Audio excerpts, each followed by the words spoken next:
Moi c'est Jean-François, je travaille à l'association La Citrouille, je pense que certains d'entre vous connaissent déjà. C'est une scène de musique actuelle en fait qui a développé depuis 3 ans maintenant un espace numérique dans lequel je travaille plus particulièrement. Donc moi je suis médiateur multimédia. J'y propose en fait des ateliers, des stages multimédia autour du game design et aussi de nombreuses formations professionnelles autour de l'infographie et de la 3D entre autres. Donc voilà, donc pour expliquer un petit peu mon métier de médiateur multimédia, moi je fais beaucoup d'animations en fait autour des TIC. Alors, je ne sais pas si vous connaissez ce terme, en fait les TIC c'est tout ce qui est technologie de l'information et de la communication. Et on fait aussi beaucoup de formations professionnelles autour de la MAO, donc musique assistée par ordinateur, la PAO, publication assistée par ordinateur, le web, c'est-à-dire création de sites web, de blogs, etc. Et tout ce qui est 3D, plus voilà, le fameux game design. Une autre partie de mon travail, bien sûr, c'est aussi de trouver des financements pour des projets d'action culturelle, comme un projet qui s'appelle le festival Arcade Player, qui se déroule à la Citrouille pendant le mois de mai, pendant les vacances de Pâques en fait. Voilà. Donc il a déjà eu lieu sur 2 éditions. C'est un moment où on réunit plusieurs consoles et anciennes bornes arcade. Et justement, on fait beaucoup de développement de jeux à ce niveau-là, quoi. Voilà. Alors, moi, j'ai un cursus un petit peu particulier, puisqu'en fait, à l'origine, moi, j'ai un cursus plutôt autodidacte, puisqu'en fait, moi, j'ai suivi des études en sciences, donc en biologie même plus précisément. Parallèlement à ça, j'ai fait de l'animation BAFA, donc, ce qui m'a permis voilà, d'avoir des contacts avec un public. Et au final, j'ai fait une préparation au CAPES et à l'agrégation pour des notions de pédagogie. Ça m'aide beaucoup au quotidien aujourd'hui. Et donc, comment j'ai fini par travailler en fait dans le numérique. En fait, j'ai travaillé dans une société de conseil en biologie. Dans ces sociétés de conseil, il fallait développer justement des supports multimédia. Et donc, j'ai travaillé sur du e-learning. Alors, je ne sais pas si vous savez ce que c'est le e-learning. C'est de l'apprentissage en fait par Internet. Donc, il fallait donc développer justement une petite plateforme d'apprentissage en ligne. Et donc, moi, en fait, c'est mes compétences en autodidacte, c'est-à-dire que je me suis mis au graphisme et à la création de sites web depuis le lycée déjà. Et c'est ça qui m'a aidé en fait pour justement façonner donc, ce fameux e-learning. Et j'ai utilisé aussi donc des tableaux interactifs. Enfin, l'idée, c'était vraiment d'expliquer la bio à travers le multimédia. Suite à ça, j'ai travaillé en fait en tant que médiateur en sciences et multimédia dans un musée au sud de Paris.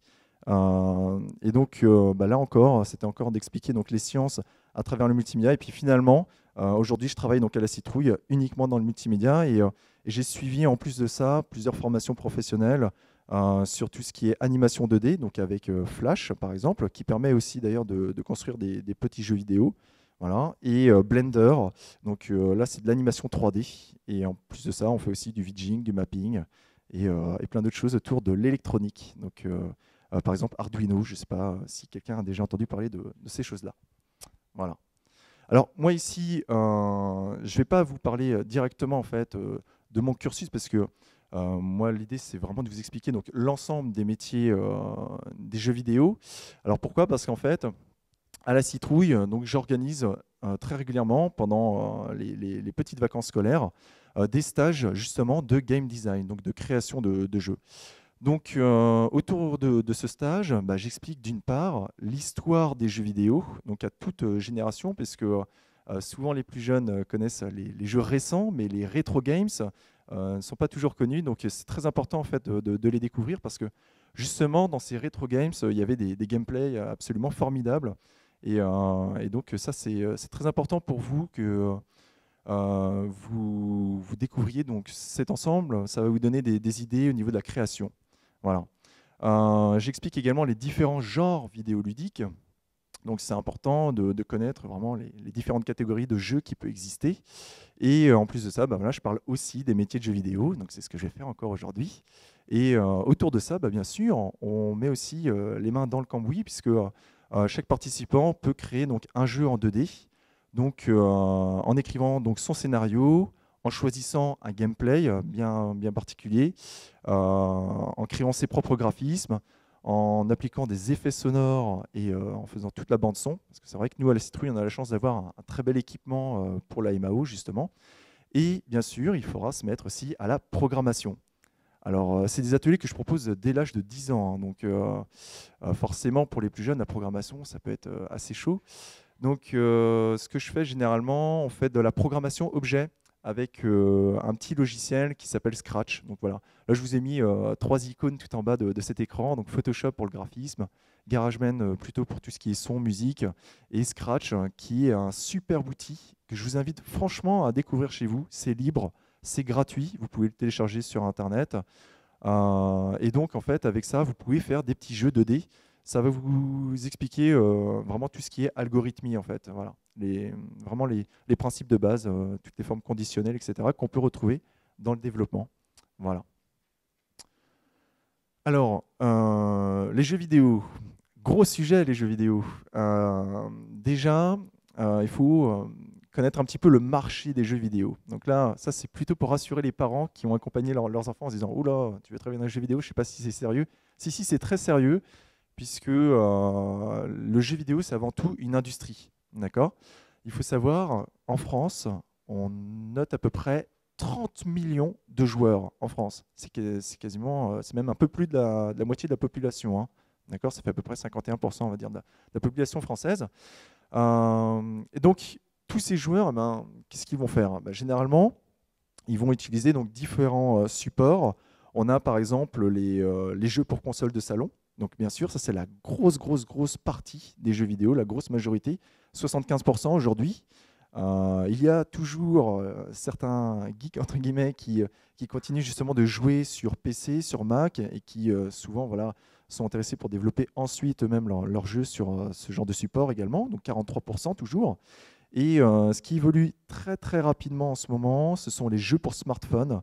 Là, c'est en pleine ascension, puisqu'aujourd'hui, on est à hauteur de 56%. Donc, d'ailleurs, Maxime vous en touchera 2 mots, mais je crois qu'il travaille justement sur des projets pour tablettes et smartphones également. Voilà. Il en parlera tout à l'heure. Autrement, on a bien sûr donc, tous les jeux qui fonctionnent avec les réseaux sociaux. Par exemple, les jeux qu'on peut retrouver sur Facebook, voilà, on a quand même 48% des joueurs français hein, qui jouent, qui pratiquent des jeux justement sur les réseaux sociaux. Donc les réseaux sociaux ne servent pas seulement à envoyer des photos ou des commentaires à leurs amis, mais on peut aussi jouer en ligne grâce à ça. Alors, tout ça, c'est une réalité aussi économique, puisqu'ici, en fait, on voit sur ce profil, hein, la source, c'est newso.com. Donc justement, tout l'argent qui a été dépensé pour l'achat de jeux, hein, on voit qu'on arrive sur des chiffres d'affaires assez importants. Là, en 2012, 3 milliards 100 millions. D'accord ? Alors, il y a eu une petite baisse quand même l'année dernière, en fait, sur le chiffre d'affaires des jeux vendus en France, de moins 2%, mais bon, ça devrait très rapidement réaugmenter justement avec l'arrivée des nouveaux supports comme les smartphones. Voilà.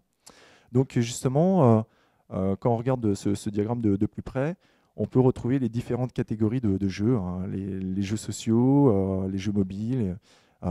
Si vous demandez ce que c'est MMO, en fait, hein, c'est du multijoueur en ligne, en fait. D'accord ? Voilà. Donc vous avez tous ces chiffres-là sous les yeux. Alors, en dehors en fait, des jeux vidéo très ludiques qu'on peut retrouver chez nous, il y a aussi une autre industrie qui se crée, qui se développe pas mal d'ailleurs, notamment sur le Zoopol. Ce sont les serious games. Donc les serious games sont des jeux dits sérieux, entre guillemets, en fait, qui vont permettre justement d'améliorer l'apprentissage. Donc moi, ça m'a beaucoup intéressé par rapport à mon métier, justement, ce genre de choses. Donc là, par exemple, vous avez 2 exemples qui sont affichés ici sur cet écran. Celui de ClimCity qui a été développé par l'ADEME. Donc l'idée, en fait, c'est de comprendre le développement durable, comprendre l'écologie, en fait, en construisant un peu sa ville. C'est un petit peu comme SimCity, je ne sais pas si vous connaissez, voilà, un jeu de gestion. Voilà. Et puis maintenant, il existe aussi des jeux aussi pour les employés de chez Renault, par exemple. Voilà. Donc un serious game qui a été développé en fait pour expliquer justement la vente de véhicules, etc. Et donc dans la formation professionnelle, on s'aperçoit que parfois, voilà, c'est quelque chose qui fonctionne tout aussi bien que les formations en présentiel, où on va obliger en fait les employés à venir dans des centres de formation. Parfois, leur capacité de mémorisation ou d'apprentissage ne fonctionne pas tant que ça, et donc du coup, ces serious games justement peuvent compléter ces formations-là. Voilà, puisque là, l'apprenant en fait va pouvoir y participer à distance directement depuis son lieu de travail. Voilà comment ça fonctionne. Alors, on va parler un petit peu maintenant de l'industrie vidéoludique. Alors déjà, il faut savoir que cette industrie, on peut la couper grosso modo en deux parties. On a d'une part les éditeurs et d'autre part les développeurs. Donc là, j'ai pris deux pochettes de jeux que certains connaissent sans doute, hein, Borderlands et BioShock. Bon, déjà, première chose, forcément, vous, en tant que joueur, vous avez tout de suite identifié les plateformes, donc c'est-à-dire sur quel type de console le jeu fonctionne, d'accord? Quand on développe un jeu, on n'est pas obligé de le développer pour toutes les plateformes, hein. On va sélectionner la plateforme qui est la plus intéressante par rapport au marché, d'accord? Et en fait, sur chacune de ces pochettes, mais on peut voir très bien en fait en bas, justement, par exemple sur Borderlands, qu'il y a une équipe de développeurs donc, qui s'appelle Gearbox, d'accord? Donc ça, c'est la société, le développeur qui est chargé de créer le jeu proprement dit, d'accord? Et puis, on a à côté 2K Games qui, lui, est l'éditeur. Donc là, c'est la société qui est chargée de financer, de communiquer et de commercialiser le jeu, d'accord? Donc la plupart du temps, ces deux sociétés peuvent être séparées. Mais il arrive, par exemple, sur BioShock, on voit qu'il n'y a qu'un seul éditeur et développeur. En fait, c'est 2K Games qui, cette fois-ci, s'occupe des deux. Donc, c'est une société qui est suffisamment importante pour pouvoir justement développer ses propres jeux. Voilà comment ça fonctionne. Et en parallèle de ça, on a aussi les indies. Donc, justement, on a un très bon exemple ici en fait, de développeurs indépendants. Voilà, on peut être également développeur indépendant et se débrouiller tout seul sans faire appel à ces grandes sociétés d'édition. Voilà. On a à peu près la même chose maintenant, par exemple, dans la musique, dans le cinéma aussi, puis aussi autour des livres. Voilà.